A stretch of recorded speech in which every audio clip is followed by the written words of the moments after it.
Demikianlah diselesaikan langit dan bumi dan segala isinya.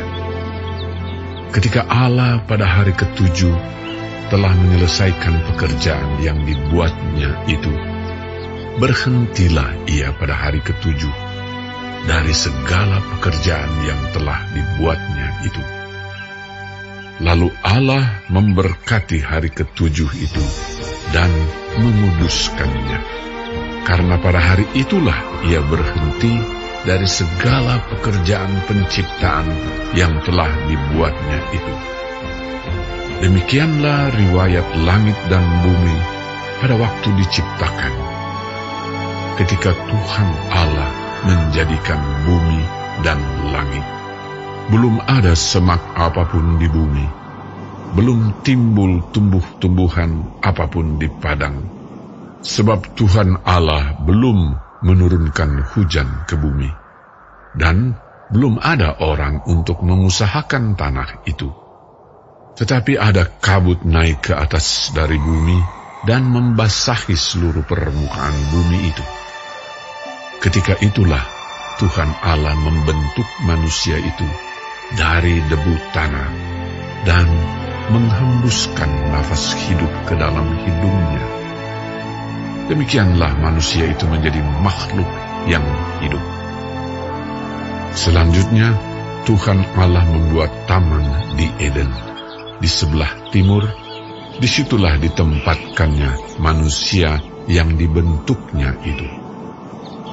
Lalu Tuhan Allah menumbuhkan berbagai-bagai pohon dari bumi, yang menarik dan yang baik untuk dimakan buahnya. Dan pohon kehidupan di tengah-tengah taman itu, serta pohon pengetahuan tentang yang baik dan yang jahat. Ada suatu sungai mengalir dari Eden untuk membasahi taman itu, dan dari situ sungai itu terbagi menjadi 4 cabang. Yang pertama namanya Pison, yakni yang mengalir mengelilingi seluruh tanah Hawila, tempat emas ada. Dan emas dari negeri itu baik. Di sana ada damar bedola dan batu krisopras. Nama sungai yang kedua ialah Gihon, yakni yang mengalir mengelilingi seluruh tanah Kush. Nama sungai yang ketiga ialah Tigris, yakni yang mengalir di sebelah timur Asyur. Dan sungai yang keempat ialah Efrat. Tuhan Allah mengambil manusia itu dan menempatkannya dalam Taman Eden untuk mengusahakan dan memelihara taman itu. Lalu Tuhan Allah memberi perintah ini kepada manusia. Semua pohon dalam taman ini boleh kau makan buahnya dengan bebas.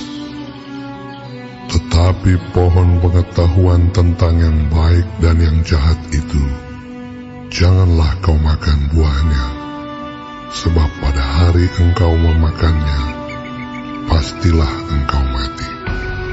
Tuhan Allah berfirman, tidak baik kalau manusia itu seorang diri saja. Aku akan menjadikan penolong baginya yang sepadan dengan dia. Lalu Tuhan Allah membentuk dari tanah segala binatang hutan dan segala burung di udara. Dibawanyalah semuanya kepada manusia itu untuk melihat bagaimana ia menamainya.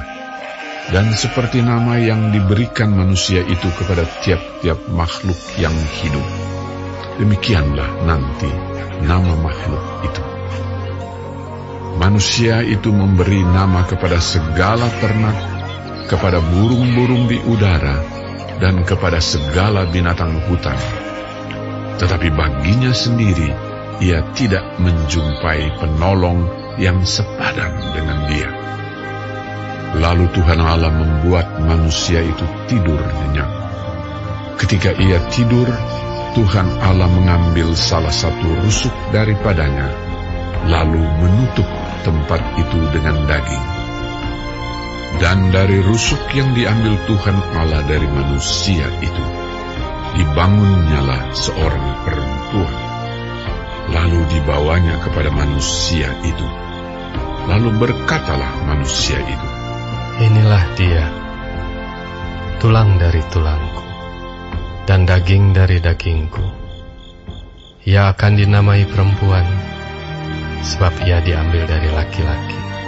Sebab itu, seorang laki-laki akan meninggalkan ayahnya dan ibunya, dan bersatu dengan istrinya, sehingga keduanya menjadi satu daging.